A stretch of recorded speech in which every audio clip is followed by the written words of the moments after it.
All right, you are live. Good morning. Today is March 26th. This is the meeting of the City of Annapolis Police and Fire Retirement Commission called pursuant to duly issued notice. A quorum is present. And with that, we will begin our meeting. First, I want to express sadness for the loss of life apparently in the last 24 hours as a bridge in Baltimore collapsed. The Francis Scott Key Bridge, and there were several deaths associated with that. That said, the agenda was distributed before the meeting. Does anyone have any amendments to the agenda they wish to raise? Hearing none, the minutes of our last meeting of January 23rd, 2024. First, those dealing with the public session that was held that day. Are there any comments, proposed changes? If not, could we have a motion to approve the public session minutes? Motion. This is where someone raises their hand for a second. All in favor? Anyone opposed? If you're opposed, really speak out. Otherwise, you are deemed to concur. Those minutes are approved by unanimous consent. Also, minutes of the executive session were distributed. Are there any comments or proposed changes to those? Hearing none, also, I would ask for a motion to accept those minutes. So moved. Second, all in favor? Anybody opposed? I need to abstain from this and the previous vote. Sorry. I wasn't here. That was due to absence, I understand. And Kathy, if you're saying something, you're muted. I wasn't here either, I don't think. I don't think you were either. No, I was on vacation. But you were here in spirit. We'll note the abstention of both to those minutes. Otherwise, those minutes are accepted. Ian, why don't you present an overview of what's been happening in the markets since our January 23rd meeting, and then we will go into executive session with the concurrence of the commission to discuss particular managers' performance and our management of the funds. Will do. Madeline, I'll be able to share my screen? Yes. Got it. Okay, I sent an email this morning with a PDF, 2 PDFs attached. It's the same material that I sent last week, but I updated the market index returns through the close of business yesterday. And we put together a performance report as of February 29, and I'll review the market environment through February, but I also have some numbers through yesterday. Let me make this a little bit bigger. Is that better? So we had a great year in 2023, and we've gotten off to a solid year in 2024. Similar to 2023, the equity market has been somewhat narrow in its leadership. We are seeing a little bit of broadening of participation into some of the value names, but still the growth names have provided the bulk of the market's performance. And the S&P, which is representative of large companies, but also includes the large companies that have led, was up more than 7% through the end of February. And mid and small cap stocks were positive, but mid cap was up a little bit better than 4, and small cap about 1.5. And you can see the difference between growth and value. The Russell 1000 Growth Index through the end of February was up 9.5%, and value was up 3.8. International markets have been positive in the developed world, up 2.4%, but the emerging markets through February were slightly negative, down 0.1%. The bond market has, in high quality investment grade bonds, has had negative returns because we have had a slight rise in interest rates, and correspondingly the value of those bonds have gone down. Rates have stayed high and have gone a little bit higher because of the Fed's notion that they will keep rates higher for longer based upon the data that they are reviewing. Leading into 2024, there was the notion that the Fed might be cutting short-term interest rates in 2024 because they were seeing favorable data with respect to the economy and inflation, but they have changed that the tone of their sentiment and comments a little bit, and that has continued to keep rates at higher elevations. Interestingly, when you look at a statistic called yield to worst, which is just another way to describe yield to maturity, yields on bonds matter today. The Bloomberg Aggregate Index, which are high quality investment grade bonds, that index is yielding to worst or yield to maturity 4.9%. And you get about 7.9% from high yield.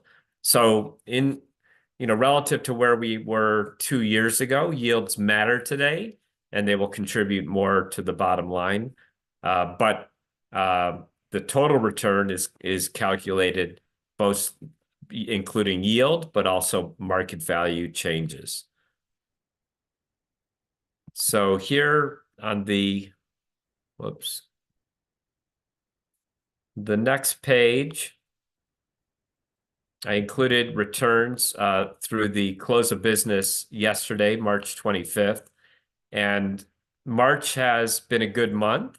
We've had continued positive results coming from equities. You can see the S&P 500 was up about 9.75%. We gave a little bit back yesterday. If we looked at this through the end of last week, we were up north of 10%. And we've had good results. Mid-cap has actually done a little bit better in the month of March. And now mid-cap is up 6.7 and small is up 2.6. The growth index still leads, but you can see value chipped in a little bit more in the month of March. The Russell 1000 value was up 3% and growth was up 1.9. And then you've had a little bit better performance coming from international. The developed international markets were up 5.5% year to date, and emerging markets were up 1.6. Bond market has had slightly positive returns in March, but still negative on a year-to-date basis for investment grade and positive for high yield, up 1.3. There's been a few kinks in the armor with those companies which we call the Magnificent Seven. And you can see, one of the leaders over the past decade or the past several years has been Tesla, but Tesla has not performed as well in 2024, down 30%. But you've still had outsized leadership from NVIDIA, up 91% for basically 2.5 months, or a little bit more than 2.5 months. Facebook is up 42 plus. Netflix is up almost 29. Apple is down 11. Any questions there? Can't remember if I shared this graph with you at the last meeting, but this is called a tree chart. And first time I saw a tree chart when we produced this. But if you look at the Magnificent Seven within the S&P 500, at the end of 2023, they accounted for 28% of the value of the entire index. So 7 stocks represented more than a quarter of the index. The remaining 493 stocks represented 72% of the index. So a huge weight to those stocks that have led. And if you look at the growth index, those 7 stocks represented more than 47% of the Russell 1000 growth, where the remaining stocks in the Russell 1000 growth represented the remaining 52%. And then when we closed out the year, the Magnificent Seven contributed 15.3% of the index return. They in aggregate were up 76% last year. If the S&P 500, which was up more than 26, didn't have the contribution of the Magnificent Seven, the S&P, all the other stocks were only up 13.8%. I think I've already reviewed many of these slides with you, but this is my patience slide, is that after a market drawdown, and we've actually had a number of them over the past 2 decades, if you are patient, you typically see very strong returns after the bottom of a market drawdown. And we see that reflected after the coronavirus drawdown. For the first year after coronavirus, we were up 77.8%. And the 3 years after coronavirus, we've been up 22.8%. So you've got to be patient and live through these down periods in order to benefit from the upside. That is also reflected in our bull and bear market chart back to 1945. 15 bull markets where the market is up greater than 20%, and 14 bear markets.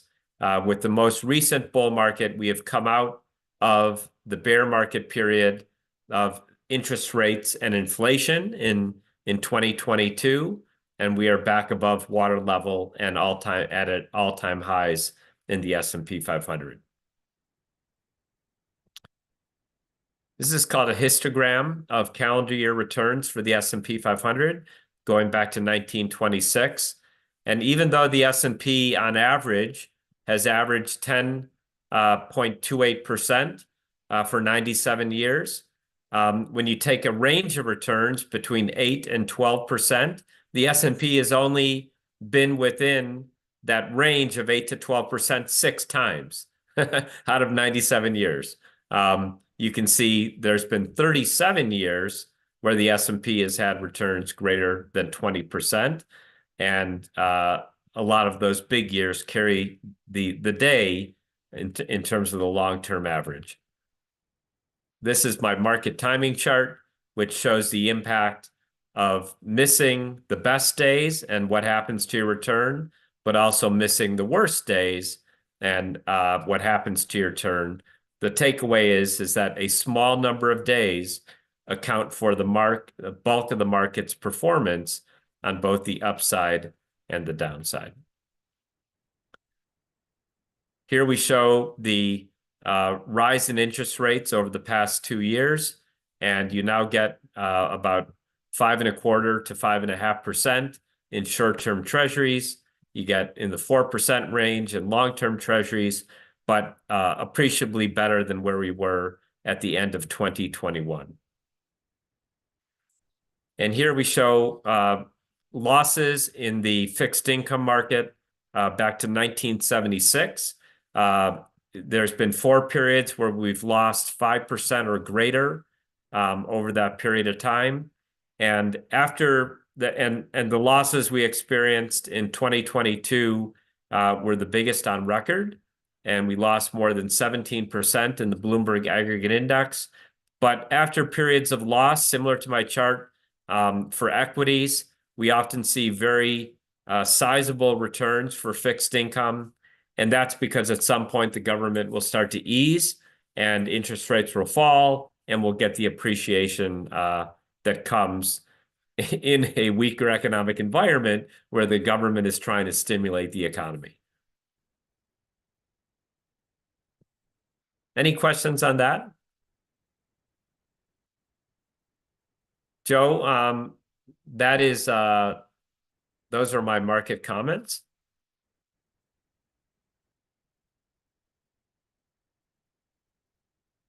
You're on mute, Joe. With that, as per the agenda, let's move into executive session and discuss the performance of our portfolio. Could I have a motion to do that? I'll make a motion. Second, Second. anyone opposed?